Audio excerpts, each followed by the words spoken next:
You are listening to KC Sports Network, proudly presented by Emprise Bank, your partner in possible.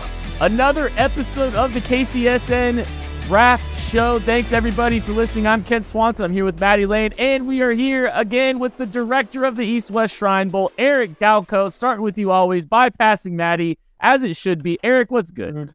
What's going on, man? I'm happy. We talked edge rushers last week. This week is a position that I had a chance to walk to a lot of receivers in the draft, spoiler receivers, and I'm excited to talk about these guys. I think it's a sneaky, strong class this year. Twitter is not liking this class. I think it's a sneaky, strong class. I'm fired up to talk to you guys about it. We might get into some of the Twitter discourse at some point. Good. At some point this show. Maddie, how you feeling today? Well, this whole not being introduced first thing is ridiculous. Although I guess Eric deserves to go before me when we do these now. So I don't know. My ego's gotta handle this first. I'm with the rest of you guys though. The wide receiver class is interesting. I just think a lot of people don't see that certified top guy, that top 10 pick like you've had the last couple years, or someone pushing for it. But the depth of this wide receiver class is a lot of fun, and I think you have a lot of guys that fit different roles. So as always, wide receivers, everyone's favorite position to talk about. It's fun, it's exciting to watch, and everybody can kind of like find something that they like. So this is always one of the best shows of the year. And all the fantasy content, they all get their cut-ups on YouTube. You bring in us draft nerds, you bring in NFL fans, and you also get the like hardcore fantasy people all care about wide receivers a lot. It's like it's the big one.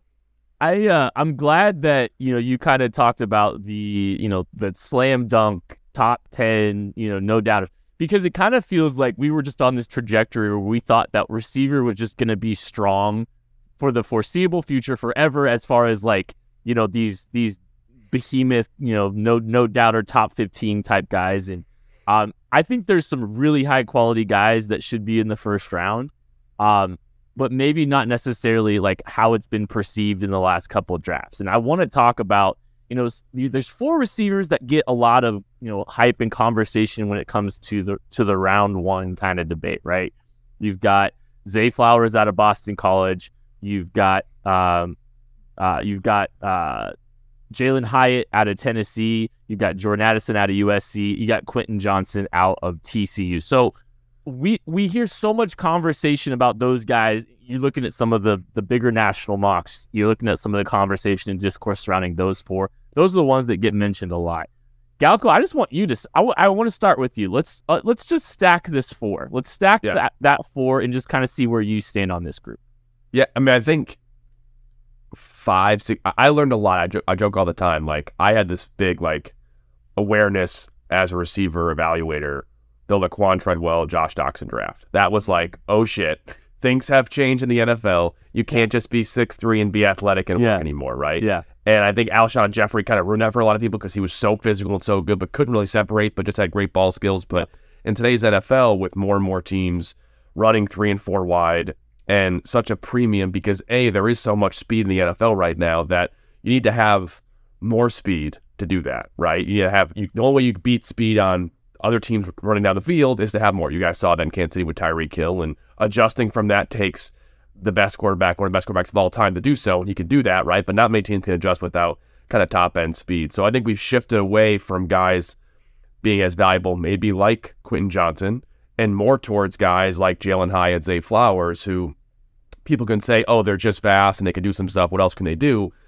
That's not necessarily the case anymore. And I think for, I would stack them to kind of not beat around the bush is Zay Flowers 1, Jalen Hyatt 2, Jordan Addison 3, and then Quentin Johnson, Jordan Addison, kind of in that 4-5 area, and then Jackson Smith-Njigba also in that area too. And him too. I think he's a good one as well too. But I think Jalen Hyatt and Zay Flowers being fast is what gets them in the top 3 rounds, undoubtedly, right? If you are that fast and you can be productive at the college level, you can't let those, and you don't have any sort of like very, very concerning measurables, you're going to go in the top 3 rounds. What makes, I think, Hyatt and Zay Flowers special is for Zay, he runs such a complex route tree. He can do that so well. I always go back to Zay. I talk to teams about this too. At Boston College this year, their offense, if anyone who watches football can name the second best option on Boston College's offense last year, I'll give you $10, right? No one knows who their second leading receiver, running back, etc. was. No offense to the team. But Zay was everything. And he's a somewhat shorter receiver who was still able to get 100-yard a game, right? Still able to get separation. He's had multiple plays where he's winning in double coverage. And Again, 7, 8 years ago, you thought only 6'3", 6'4" guys can do that. And nowadays, not necessarily the case. Deshaun Jackson, that's why I can kind of compare Zay sometimes to Deshaun Jackson. So I think Zay can win in so many ways. Jalen Hyatt, so fast, so explosive, still intrigued where he's going to go. That's why those two guys are above, and then Jordan Addison, that same kind of tier where maybe he's a slot only, but still very dynamic in the midfield and downfield as well. And then you go to the guys maybe that aren't as big play guys like Quentin, who's athletic, but not necessarily the same kind of route separator that the other guys are too. And that's where the Quentin Johnson, Jackson Smith-Njigba, and I missed some other ones we talked about there too. Who else? Who's the fifth one? I think just those two guys. Jackson Smith-Njigba, Quentin Johnson, Jalen. I got lost for receiver talk. I got lost there. Yeah, Quentin Johnson and Smith-Njigba too. So that's kind of how I stack those guys overall. I thought it was smart of you to leave Jackson Smith-Njigba out, Ken. I thought you did that on purpose. No, Me too. I'm kidding. I thought that was on purpose. We're good. I generally agree. I think actually with the others, I am still enamored by Quentin Johnson. So like for me, I have him up there with the Zay Flowers and Jalen Hyatt because I do see there is some dynamicness to his game. Like the way once he has the ball in his hands, there's so much dynamic ability. He's clearly not as advanced as Flowers is right now, or even Jalen Hyatt. I think people will get a little down on Jalen Hyatt because of the offensive scheme, but I think if you watch him run his vertical route tree, he knows what he's doing. He's not just a track guy. He attacks leverage. He tempos his his steps and everything. So I get starting with guys like that and then moving into the Quentin Johnston and then Addison range where I think you have these guys that are very talented, very good players, but they maybe aren't going to have the same overall impact on the entire offense. Like they're not going to drag coverage in the same way a Hyatt or a Flowers will. So it's been really fun too in this process to watch Zay Flowers, a name that anybody that's followed the draft has been big on for a couple years. He's at Boston College. He's lighting up. The talent is undeniable, but it's like the media, not necessarily the NFL, but media following the draft is a little bit behind on him or putting him up and around because of the size. But now everyone's kind of starting to catch up, and it's just fun to see this guy that's just keeps climbing up the rankings here for the wide receivers and finally recognize like, hey, he might be 5'9", but it doesn't matter when he's always open or when he does have a chance to go get the ball, he goes and gets the ball for an offense that like you said, no offense, is slightly under talented compared to their opponents most weeks. Yeah, I think one thing on Johnson as well too, Ken. Sorry to you're good there too, but like there's three aspects of being a receiver in today's NFL. One is can you be explosive off the line? Quentin Johnson has that. And the third piece is can you win after the catch, which Quentin Johnson can do that. I think teams are still wondering, getting that middle part there where he can actually get separation. He's so impressive off the line. He's so impressive with the ball in his hands for 6'3".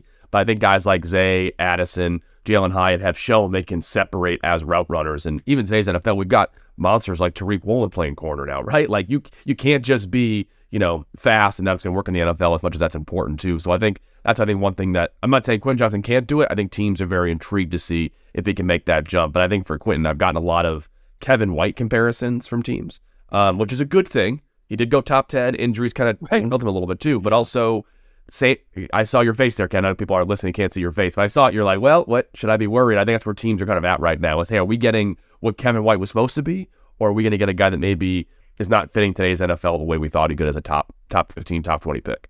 You get the rawness, and I think that was one thing with Kevin White that you're kind of attuned to. I think Kevin White was a little bit on the older side, if I remember correctly, when he was drafted. And Quentin Johnston still 21 years old. I think he's going to still be 20. Yeah, he turned 21 in September. So you're getting a little bit more, potential for growth development, a little bit different kind of developmental arc than a Kevin White. But there were plenty of concerns coming out with Kevin White too. So if we're a Chiefs channel, we cover KC, and I think if you're sitting here right now, a lot's going to change with free agency. There's big decisions that the Chiefs are going to have to make at tackle, on the defensive line, receiver, obviously too, because Juju Smith-Schuster, there's a potential that he might be back. There's there's up in the air about his status, what's going to happen with his contract, and so wide receiver is one of the several positions I think if you're sitting here in late February, people are kind of paying attention to. What receivers of those five that we just kind of talked about, Galko, do you think are available to the Chiefs at 31? Yeah, I don't think guys like Zay Flowers will be there at 31. I think he'll be maybe long gone by then, probably long gone by then. Only gets to the 20s in the draft.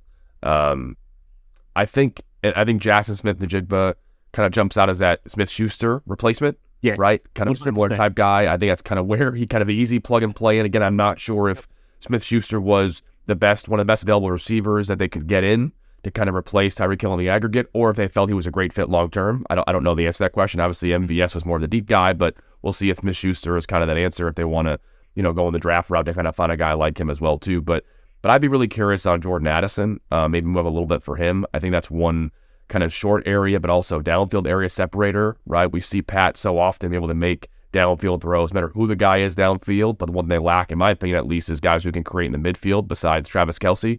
He can't have 3 touchdowns every game, it feels like. And I think Jordan Addison's a guy that's like an unbelievable safety valve that could be there as well in those 30 areas as well too. So it feels like Quentin, Zay, maybe Addison gone by the time the early 20s start happening. But I think if they want to move up a little bit and find that receiver, I think this is the year to do it, because 1 or 2 or 3 of these guys in that first, second round are going to really pop. I think it's easy for guys to pop in Kansas City.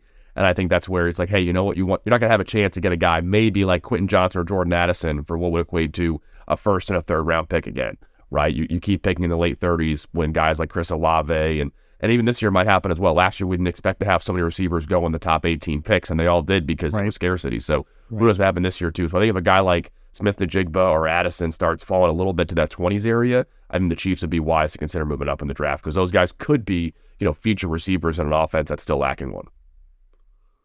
I think the point, especially with Addison, was really good, that the Chiefs kind of, you can find guys for this offense that can win short. You can find guys that you can just slap out there with speed that can win a little bit over the top, but finding somebody else besides Travis Kelce that can consistently get separation, those intermediate routes. And that's been the area where Mahomes has been, throwing the ball the most efficiently and the best the past couple of years is between 10 and 20 yards. Finding somebody besides Kelce that can get open in that area is going to be huge. So there might be a little bit more like a better fit there to have an Addison versus a Jalen Hyatt. Yeah, he's a better deep threat, but you want to find this like certain area of the field to attack, and Addison might be one of the top 2 receivers in this class in that area. So I really do like that fit for the Chiefs. I wonder, there's been some rumors, coming from Daniel Jeremiah that he's going to run a little bit faster than people think and stuff like that. And I just wonder what that's going to do, if like how far up they might have to go for him. But I do think he's probably like the perfect fit for the Chiefs offense right now. Yep. I wouldn't hate a Jackson Smith-Njigba guy either, because I'm a big fan of his, and I do think there's some juju to him. I think the zone awareness, I think he has just a great feel for coverage and routes and being able to find soft spots, which is something that, Travis Kelce, has obviously been able to do with great success throughout his career. And I just think the way Jackson Smith-Njigba plays is, I think he's a guy that could develop a lot of chemistry with Mahomes. Like, I think that the way that JSN sees the field clear, like at this juncture, I think like just the way that Patrick Mahomes likes things, I could see them developing some chemistry if he was going to be a guy. And like, I'm glad you guys brought it up, because, Travis Kelce kind of spoke the way he started talking after that Super Bowl this year, just talked about how difficult it was this year for him, to sustain the energy, the success, for the entirety of the season. It's getting more difficult for him as he gets older, and, finding ways to take pressure off Travis Kelce in some of the areas that Pat has a lot of success. And, thinking about beyond Travis Kelce when time comes, like, I think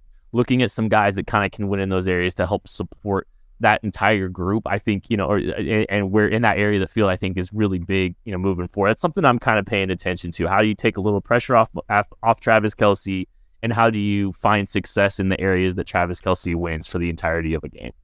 I'm fascinated to see, kind of how the Chiefs attack this draft. It almost felt like a post Tyreek Hill, and you guys can tell me, it felt like, hey, maybe a soft reset. If we win, get far in the playoffs, that'd be great. You want the Super Bowl this year, kind of a year or two early almost. Reset year that they just messed around and won the Super Bowl, Yeah, exactly. And I think, if they're looking for a receiver to come in, let's say they, let Juju, do Walker, he get the deal elsewhere, and they want to add a receiver to play tomorrow, that's Zay Flowers, that's Jordan Addison, that's Jackson Smith-Njigba. If you're saying, hey, long-term, then it's a Quentin Johnson and Jalen Hyatt. It'll be fascinating to kind of see if they have any options to move up a little bit too. Hey, you want a guy to fill in for Juju? That's JSN. If you want a guy to be the next Tyreek Hill, that's probably Zay Flowers, but maybe it's Jalen Hyatt if you want to wait a year. So I think, the Chiefs still have a loaded roster. They have some cap flexibility. They can kind of be creative and even miss on their first round pick. Maybe find a guy like Isaiah Pacheco in the 7th round to make up for a first round miss, and it all works out in the end because they're the Chiefs. But I'm curious to see if they kind of look more for the next 5, 6, 7 years, or the next 1 year to find a receiver, any position in the draft too, because they've got they've got Pat for another decade still, right? So it's more about, is it long-term view, or is it, hey, we want to win a Super Bowl this year where we have this window, because that window may close at some point. Hit the like button. Sorry, Maddie. Hit the like button. Hit the subscribe button if you're watching. Appreciate everybody. If you're a draft nerd like all of us, KCSN has the KCSN draft guide. It is available for pre-order right now. The link is in the description. $12.99 gets you the book when it releases on April 5th. It also gets you 3 months to KCSN Substack. So make sure you can access the link. If you're watching on YouTube, there's a link in the description. If you're listening, wherever you listen, the link is in the description as well. Matt, do you want to jump in real quick, or can we move on? I mean, we can move on, but I'm going to go ahead and take it somewhere next. But go for it. No, I want to take it somewhere next. So, just going back through mock drafts and stuff, we'll get out of these first-round wide receivers, kind of, but going back through mock drafts are just what people have been saying over the past year. I got 3 names I just want to bring to you. These are guys that at some point in time in the last year have been considered late first-round picks that I think for different reasons now have kind of fallen out, and just get your take on these guys. So we have Rashee Rice from SMU, Kayshon Boutte out of LSU, and then Josh Downs out of North Carolina. These are 3 guys that just throughout the process have been up and down throughout the draft class. Some people still love them all, and for various reasons, they aren't seen in that same top 5 group that we just talked about. So does any name out of those 3 jump out to you, Eric? Yeah, I think for Boutte, I think we kind of know what the issues there is. Not necessarily talent. He hasn't really done on the field too much. Obviously, some other questions off the field. So I think that's kind of explains why he's going to be a day 2 gamble for somebody versus a day 1 option. I think the one guy I'm curious about, and this is a guy that, again, still hasn't evaluated where I'm trying to adjust in today's NFL, is Josh Downs. Because if you told me Jahan Dotson was going to be worth a top half of the first-round draft pick a year ago, I would have thought, like, man, he's small. I love the player, but, like, really? And he's shown that he's one of the better rookie receivers we had last year, right? And I think for Josh Downs, not necessarily the same uniqueness of Jahan Dotson, right? Dotson had a bit more length as an outside receiver. He can make plays downfield a little better than Downs can right now, mixing the 2 up. But I think he's the guy I'm most curious about, because he wouldn't surprise me. Again, we're living in a world where being 6'3" doesn't make you a better receiver than being a 5'10" receiver, right? So I think for a guy like Downs, again, 4 or 5 years ago, that guy goes late day 2, early day 3. This day and age, I think he could go round 1. So he's the one guy we haven't mentioned so far that I wouldn't be shocked if he ends up sliding into even the late first round to a team, maybe not the Chiefs, with someone like that who's saying, you know what, this guy might be 95% of Jahan Dotson. We're getting a steal right now at pick 29 as opposed to Dotson 16 a year ago. You're going to probably get some opposing thought processes between me and Maddie. We can kind of throw them at you, Galko, a little bit. Yeah, I think this will be perfect because we were literally having some Josh Downs discourse today. Yeah. Josh Downs with the quick feet and, some of these release packages are really impressive, but it's also very laboring. It takes a little bit of time, I think. It takes, a little bit too much time for him to get, and it almost reminds me a little bit of Garrett Wilson, where we kind of had some struggles with Garrett Wilson. It's like, in the modern day NFL, how is, some of this going to translate, right? Well, at the same time, the traits are there to do it with a better tempo, with better speed, getting in and out of it quick, but you've got the hip fluidity, the foot quickness to be able to do that. And so when I looked at him, I was a little bit higher than some of our other people that are working on the KCSA draft guide, because I just felt like the ability to do it's there. He's going to be able to do it at a different tempo as he grows and develops. And that's the reason I like a Josh Downs. The flip side, I'll let Maddie kind of go with some of the concerns that he has about Josh Downs. No, so my concerns, I think, Kent led into him there. Is just a lot of his releases to me all look the same. You're putting him in the slot, and he's going to slowly stutter step off the line and wait for his outside receiver to clear some over-the-top coverage, and he's just going to buy himself a two-way go, and then he looks great once you get to that point in time. It's a beautiful-looking route. It's just a lot of it, to me, looks like it's set up for 7-on-7, and that doesn't mean that's all that he can do. Like Kent said, we have the same qualm about Garrett Wilson. With Garrett Wilson, he was one of the best players once he had the ball in his hand. He proved that he could do it on the outside, and then had this phenomenal body control and catch radius. And I don't know if I can put any of those things to Josh Downs right now. He's got good hands, but the catch radius is small. I just have a few concerns based around the size and just the way he has to, or the way he seems to want to tempo his routes to get open. So I'm a little bit more hesitant, I think, than Kent is right now. But maybe, like you said, this is where the modern day NFL's going, and all of that stuff won't matter as much. Yeah, that was a damning report on Josh Downs, man. Say something nice about Josh Downs. What do you like about Josh Downs? You know what? He's really quick. He's got fast feet. No, yeah. I don't dislike Josh Downs. I think I struggled with Jahan Dotson too, so maybe this is a type of receiver that I struggle to wrap my head around. But even when I go back and watch Dotson, it was like, okay, the catch radius is still insane because of the length and the hands. And I don't know if I see that from Dotson. He looks a little bit more like a smaller slot receiver that you try to get the ball in his hands in space. But then when you dive into the analytics, he's forced like no missed tackles on low average depth of target. And that's just, puts up a little red flag if you're a smaller receiver, not making guys miss in the open field very frequently. Right. Yeah, no, I think that's concerned with Dallins as well. Is can he do on the outside? I think today's NFL, it's hard to be a vertically threatening slot only player just because those guys, don't have the same impact they used to right now. Right? If you're a slot guy, you have to be a guy that dominates in the short area, can make plays after the catch. That's not Downs either. So we'll kind of see how he ends up too. But he's a guy, again, I think to your point that I'm curious on. Curious on to see kind of how Jahan Dotson changes a little bit of the perception of smaller receivers like that maybe aren't traditionally X or Z's, but probably do it in the NFL level too. Galko, are there any day 2 slot types that you're really excited about that, we can go ahead and talk about, any of these guys, but I mean, a day 2 slot you're kind of interested in? I mean, Tank Dell of Houston is a guy I'm definitely curious about. Obviously, a guy that's smaller in stature. We talked before the show about a 2-2 out comparison. That's not necessarily the best comparison, but a guy like Tank is someone I think will make it work. He's an incredibly tireless worker. He's a smart route runner. He understands football at a very high level.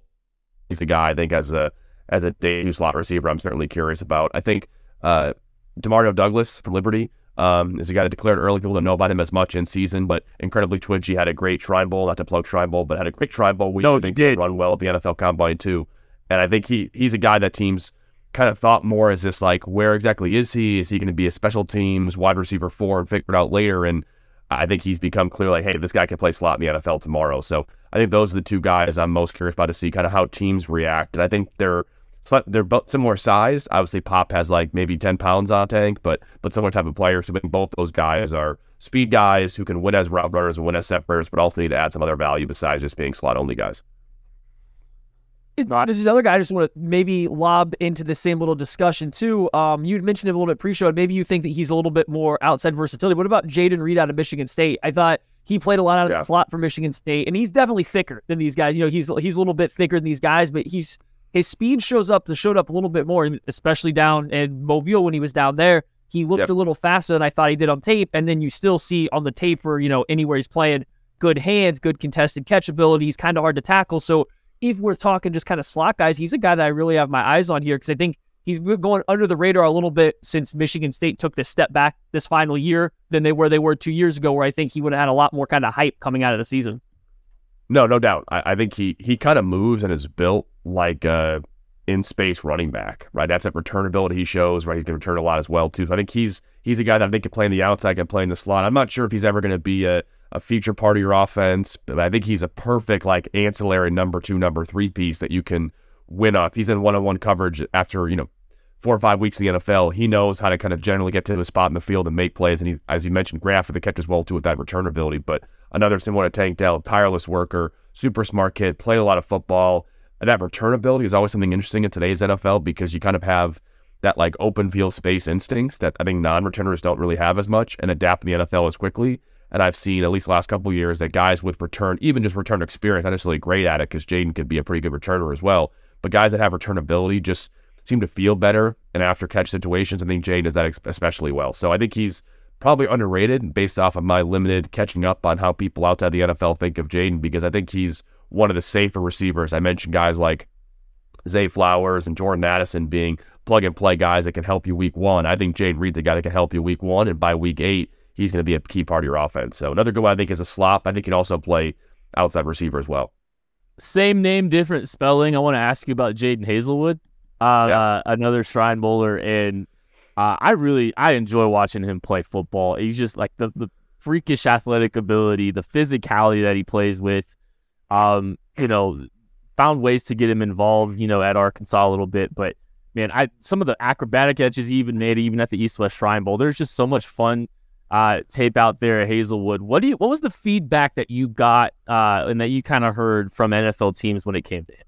Yeah, before I go there too, just quick story on Jaden Hazelwood. Hazelwood is a player I've known for a long time. And I think I tweeted about this story a while back, but I'll kind of say it again. When I was at the XFL, got hired in 2018, 2 years before we kicked off. and we kicked around the idea of trying to sign a high school player just to kind of like make a splash and figure it out. We considered 2 players, Zach Evans, who's also awesome and super talented, and had an unbelievable high school film, and then Jaden Hazelwood. So I've known Jaden Hazelwood for a very long time, and I think he's a guy, if you play his college career out 10 times, like 8 of those times he is in the same tier as a Quentin Johnson, Zay Flowers, because he has that type of talent. And I think separately, his best comparison in terms of his ability, I think he's a little bit different body type, but similar play style, and also similar limited college production. Josh Palmer, right, was a 3rd-round pick to the Chargers, and we look back and we're like, wow, if you watch that film, the quarterback play wasn't great. He's making plays in the mid part of the field on the perimeter. He can separate from the slot, the outside, plug-and-play NFL player, and Josh is going to be the heir apparent to, Keenan Allen or Mike Williams, and one of those 2 guys, and a great value in the 3rd round. I think Jaden is that, plus a little bit bigger and more physical. Feedback was awesome. I think teams, he's an example of, a guy that NFL teams want to see at an all-star game, right? Hey, we know he's talented. His offense and his college career didn't really show how talented he can be. If he comes here and dominates, maybe if he's at Oklahoma and starting his whole college career, he ends up being a 1st-round pick. And I think that's how talented Jaden could be. He's wired the right way as a receiver. He's not a receiver who, I know sometimes those guys can be issues off the field that wonder, why me, why me? He is like, you know what, this is the journey I'm on. I'm here now. I'm my best player. I think he's a guy teams are going to want to bet on to kind of reach that ceiling that he has. Former 5-star kid, has always flashed that potential, showed at the Shrine Bowl week. I think teams are very excited. And he's a guy I don't think gets out of the top 100 picks because he'll have a good combine. He'll have a rest of the draft process. But again, physically and based on his background and how successful Josh was with the Chargers over the last 2 years by being a 3rd-round pick, I think teams are incredibly intrigued. He'll be one of the first, especially after Zay Flowers, one of the first guys from the Shrine Bowl, one of the first overall senior receivers drafted, in my opinion. Yeah, guys, they just kind of have a certain athletic pedigree and just movement that checks out in film. Like, those guys always get this extra attention. It's well-deserved when you're talking about the NFL. And so it's going to be interesting to see which team he goes to, which team decides to take that shot, and how they are able to kind of coax him into getting the best out of his abilities, because it's all there. Like, everything is clearly there on the film. You just got to be able to help him put it all together, so that way you can kind of figure out what you're going to get from him. It's no different than having the Quentin Johnston kind of conversation at the top of round 1. It's just one guy maybe started to put it together a little bit more in college than the other, and it's just a matter of where, what the NFL is going to make a difference when that comes around. Yeah. And I think there's not many drop issues with Jaden either, which I think guys like Bryce Ford Wheaton had some drop issues in college, Justin Shorter some drop issues, Dontavian Wicks some drops issues, and usually we've seen how these bigger receivers get typecast as guys that have drop issues, and that's not necessarily Jaden either. So again, I'm high on Jaden Hazelwood, but I have been for 5 years now, so I want to make sure I just follow through till the NFL draft. So I swear that wasn't planned. I did not know you had that kind of relationship with Jaden Hazelwood. But yeah, I'm a fan. The XFL paid me like $10,000 to bring up XFL on any podcast during their season, so that's why I had to make sure I mentioned that too. That's also why I did that. So that's perfect. Well, not to I want to talk about A.T. Perry too, because he's probably the second. Like, I think he's the second highest graded receiver that we had from the East-West Shrine Bowl. And again, like, there's so many guys, like, you have such great insight on, you have great insight in the entire landscape, but you've also got a more personal, touch on some of these Shrine Bowl guys. And A.T. Perry is absolutely worth talking, because I think he's a day 2 guy, and I just would love to know he is. I would just love to know the feedback coming out of the Shrine Bowl for him. Yeah, I think personality-wise, he compares a lot. And also body type-wise, compares a lot to a guy we had a year ago, Tyquan Thornton, in the sense that, taller, more slender receivers. Perry was a bit more appreciated in his early college career, and kind of, for some reason, for some people, wasn't viewed as highly, which I always thought was crazy. But different players, obviously Tyquan's the burner downfield, AT's the midfield separator who can really win away from his frame, but both incredibly mature guys that have it all put together off the field, know what they need to get better at. And I think that's important for a guy like AT, because he's immensely talented.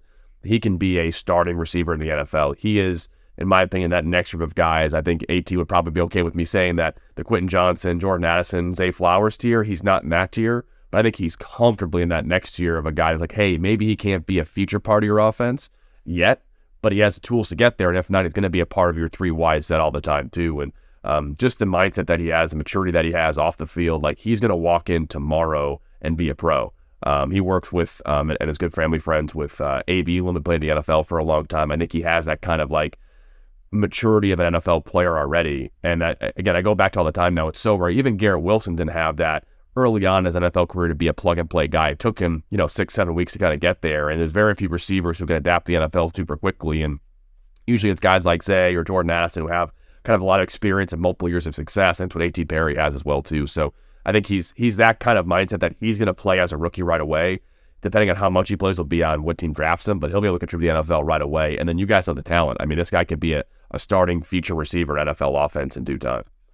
And so, like, when I look at receivers, I kind of like to group guys up, and then not even people that are graded the exact same, but types of receivers. So, like, I think that was great that you, like, say right after that top group of receivers, I kind of start to have buckets of types of receivers. So I got A.T. Perry, Rashee Rice, Cedric Tillman, these kind of ball runners that, separate out after the route stem using some physicality and their body control. And I mean, of that group, I like A.T. Perry as much, if not more, than those guys, because I just like how violent he is with his hands at the top of his routes.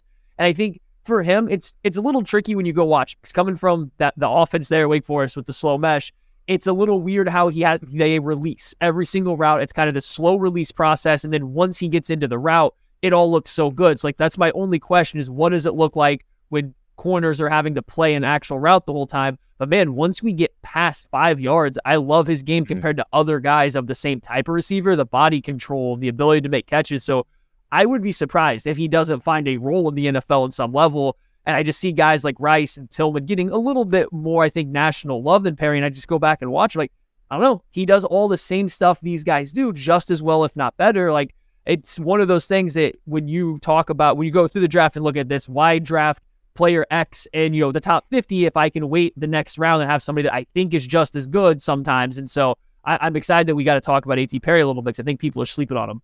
Yes. I mean, I want to tell him in a minute too, but just quickly, A.T., and I don't want to beat a dead horse here, but the personality of these guys matters so much, right? Tyquan's personality plus his speed plus his ability is why he went, I think, higher than most people on the outside thought. I wasn't surprised by that. Obviously, I was happy with the team he went to and where he ended up playing and all that stuff, but I wasn't surprised. And I think that's where there's other receivers. I mentioned guys like Jaden Reed and Zay Flowers being awesome people, awesome kids. Like, I'm not just saying that. It's what teams actually care about, because if you're taking a receiver in the first, second round, there's so much receiver talent in the NFL that, like, if you miss on receiver, it's kind of just like, what are you doing? You could, like, fall out of a boat and hit water on a good receiver. So if you take a guy with not great football character in today's NFL, because all these guys are so talented, it's going to matter a lot. So I think people will be surprised that when AT goes above other receivers may have mentioned earlier, that people may be surprised because of some of those things that AT has as well too. That being said, Cedric Tillman, people have forgotten about him. I'm not sure why. He is incredibly talented, and I think he could be in that top tier receivers as well too. That's a different story. So, A.T. Perry was easily one of our favorite interviews. As we were out at the Shrine Bowl. Just great kid, military background, well spoken, so just very respectful. Real quick, you talked, Maddie, you said, beyond 5. I actually liked it beyond 10. I just was so impressed, because I think everything from that route tree really kind of built on each other after 10. And the thing I really appreciate about AT is how he presents himself to the quarterback on comebacks and curls off of that vertical stem.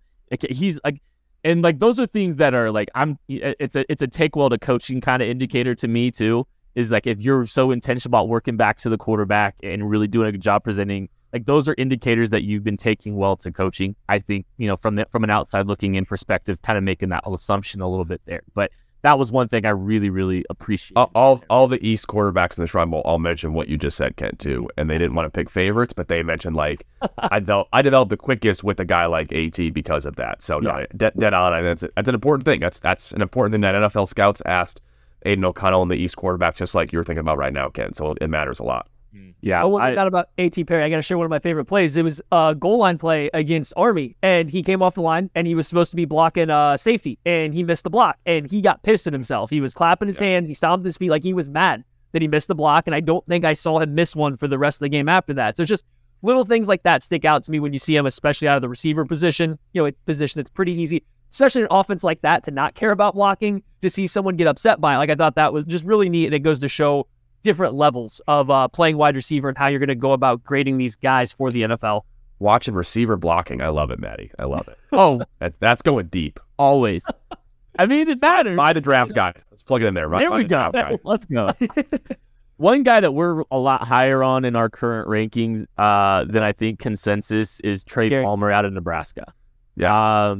Did you? I mean, any thoughts on him? Yeah. What's your thoughts on him?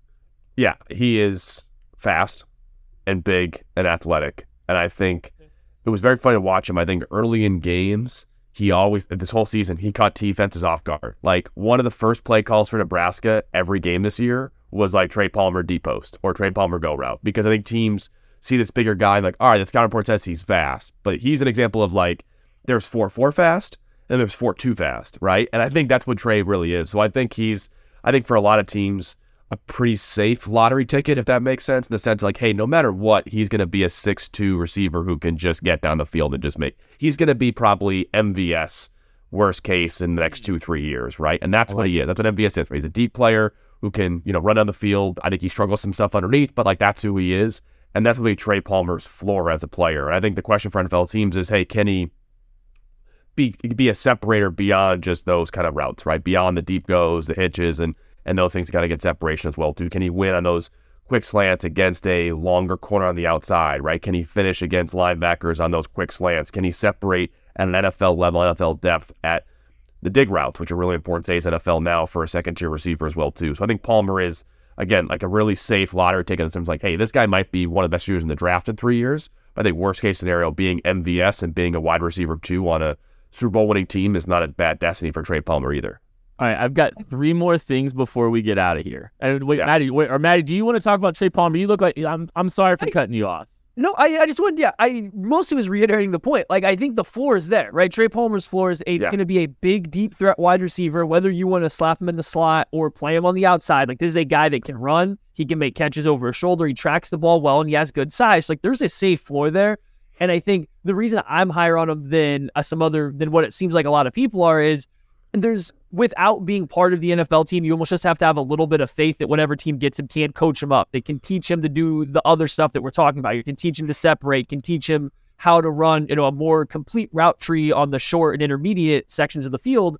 And so, like, I have just have to have a belief that based on what I've seen so far, the growth from LSU going to Nebraska, what I saw that he can get better in other areas. So, like, I'm kind of buying in on the upside. I do understand the risk there, but man, you watch this guy go, and whether it's an end around or a post route or whatever, he's taken off, and nobody keeps up with him. It takes me a second to see some other smaller threat wide receivers get a lot of hype, and then nobody bringing up Palmer as kind of the second tier deep threat after your Jalen Hyatt, Zay Flowers. Why is he not one of the next guys brought up when we're talking about deep threats? That's where I get stuck with why my grade on him so high right now. Yeah, and that just kind of curious from your perspective there, Galko. All right, I lied. I got 4 things. I'm gonna run them through. I'm gonna run these things through. They don't have to be quick, or they don't have to be long. I mean, with Natty, don't be quick. Be long-winded, Eric. Got it. All right, got it. And I'll ask you. I'm gonna ask you the guy that we haven't talked about yet, but I want to make sure you know that these 3 questions are happening. I want to talk about a day 2, 3X type receiver that maybe you're higher on. I want to know I want to get a little bit of Shrine Bowl kind of perspective on a couple things, like who's getting drafted higher than we think from the Shrine Bowl, and then who's going to blow up the combine at the Shrine Bowl. So the questions in advance. That's where we're going, audience. Don't overlap. Got it. Yes, I want to know. I want to know the Shrine Bowl guy that or it doesn't have to be a Shrine Bowl guy. Anybody that we haven't talked about yet that you want to make sure we talk about. You're making me pick favorites here, Ken. I think I'll say this. I think one of the guys that two guys that really impressed me, that I think impressed NFL scouts of being a guy that maybe was a later round guy that became something much more than that during Shrine Bowl. I'll kind of spin the question that way. One is Michael Jefferson of Louisiana Lafayette. He is a guy that is incredibly fast for a big receiver, right? He's maybe not Trey Palmer fast, but I think he's one notch below that with a similar body type. But I think he dominated during Shrine Bowl week practices. Great kid off the field, tough kid. And I think he's still reaching his ceiling. He's a guy that transferred to Louisiana, right from a smaller school, so he has like a real upward trajectory, which is really important, I think, for assessing receivers and edge rushers, right? 2 creator positions, see guys that are getting better, not plateauing. I think he's a guy that really impressed at Shrine Bowl week, and again, a guy that teams thought was intriguing, and now they think this guy might be able to start in the NFL at some point. And the other one is Antoine Green of North Carolina. And I think a lot of teams have said he's Matt Collins, right? North Carolina helmet, probably part of that, but he can play special teams, bigger body guy. But I think he showed the ability to finish downfield. He had an awesome breakout year. He's a guy that North Carolina as a staff has been telling NFL teams and people like myself for like 3 years now, like he's the guy, he's the guy, he's the guy. And he hadn't put it together all until this year, but he was a player that by October, I had area scouts consistently telling me, like I'm in calls from the Northeast scouts or Southeast scouts being on the team. Hey, have you talked to Antoine Green yet? Do you like this guy? He needs to be a Shrine Bowl invite as well, too. And he had a great Shrine Bowl week as well, too. So those are two guys that I think, and probably some others based on your other questions, but those are two guys that aren't going to be my answers to later questions that are going to be clear top 4 round picks in this upcoming year's draft. You're great. All right, let's talk day 2 3X receivers. Give me one.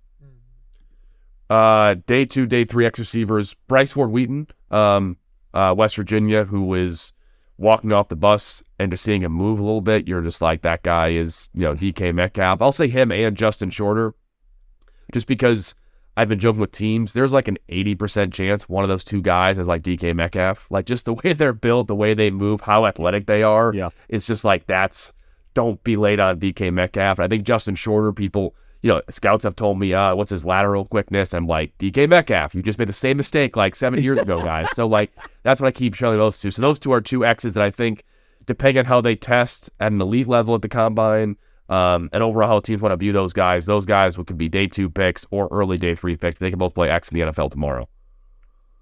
Shorter's an absolute athletic freak. When you see him out there just moving, and yet don't ask him to run too many whip routes and make it look super good. Just let him go out there and run really fast and be really powerful, and it looks phenomenal. It's like he stood out immediately down there at the Shrine. And even when you watch Florida, Anthony Richardson, talk be damned, we kind of are higher on him, but there were plenty of times where he made Shorter's job very difficult. And so I think there was a little bit of meat left on the bone for him as an actual productive receiver. And there's a lot that I think you can do. So there's a lot of ceiling there still for him to go. Then I don't know if a lot of people talk about him because the production isn't there. Bryce Ford Wheaton. I'm very curious to see how he tests. That is a very good point for him, just to kind of see if he's able to help himself in a big way at the combine. He's a guy that I think you'll see the numbers and you'll be like, oh, that's really good. And then you'll see like his mock draftable spiderweb or like Math Bombs RAS, and you're like, holy shit, he's the best receiver of all time. So he's a guy that like, it's not going to be like the fastest 40 or the highest broad or vertical jump, broad jump, but it's all going to be in that top like 90th percentile that he's going to be just a circle when it comes to mock draftable. Well, I mean, I've seen him make, being in Big 12 countries, some of the contested catches that he's been able to make, and I think he's got underrated body control too. Yep. So I appreciated that about him, and he is a fun prospect to watch, and like he was highly productive at West Virginia with Rice's quarterback now throwing to him. Wow, just Rice catching strays. Jeez. And JT. It's more about JT. Okay, so who's the Shrine Bowler getting drafted higher than we think? I mean, based off of, I gotta call out Mike Ryder and PFF for this the narrative they built in the mock draft simulator, because I gotta tell him like, hey Mike, you're like way too low on like these 9 receivers, Shrine Bowl, Senior Bowl, whatever else either. But like I see guys going in like the 6th, 7th round, guys like Michael Jefferson, like he's not gonna be there. Like A.T. Perry going 4th round, not gonna be there. I was the one guy, I mentioned a couple guys earlier, so I mentioned a couple double names there. I think Jaden Hazelwood and Michael Jefferson are gonna go way early, people think. I just think they're both receivers that one thing we always look for are, the last 2 years I've been doing this at the Shrine Bowl is, hey, what role are they going to play tomorrow in the NFL? How are they going to make a roster, and how confident are we? And guys like Jefferson, Bryce Ford Wheaton, Justin Shorter, like worst case, they're great special teamers and wide receiver 4s. I think when you're why that matters so much, at least in my world, is you're not getting out of the top 5 rounds if you're one of those guys.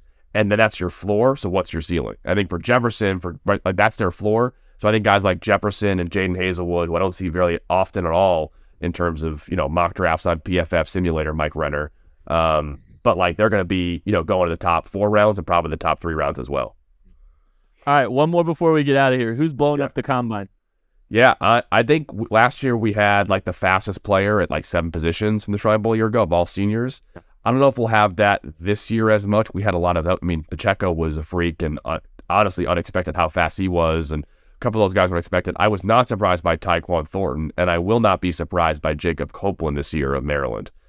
He is, I think, hopefully we'll end up hitting 4.2s. I don't think we'll have as many elite 4.2, low 4.3 numbers across the whole combine as we did a year ago. But maybe I'm wrong. Jacob Copeland trained with the guys at XP, Matt Gates, Tony Vellani, who do an awesome job training all those guys a year ago that broke the combine. Tariq Woolen, Kalen Barnes, Tyquan Thornton, Isaiah Pacheco, Chico Conquo. That was all them. And they've got a lot of Shrine Bowl players this year again, including Copeland. But Copeland's my favorite to be the 40-time, holder for the Shrine Bowl this year, maybe among all senior players. And we'll see if guys like Pop Douglas and a couple DBs can do it as well too. But he's the guy I think across the board will be good, but he's the guy that'll break 4.2 comfortably this year, I think. Well, and he's over 200 pounds too, so it's not like he's a big dude that's going to be running that fast. Like that's when it gets even more, more impressive when you have a guy that has that kind of just density that's able to do it. That's a great one. Yeah, that guy has. Well, that's the receiver group. We will not talk about them for the rest of draft season now. It's been the KCSN Draft Show. Thanks to Eric Galko. Thanks to Maddie Lane. I'm Ken Swanson. We'll catch you later. Thanks for watching this production of KC Sports Network, the fastest growing sports media network in Kansas City. Check out these videos that feature our team of more than 15 former players, insiders, and analysts bringing you the best Chiefs coverage you can find. Entertain, educate, inform. KC Sports Network.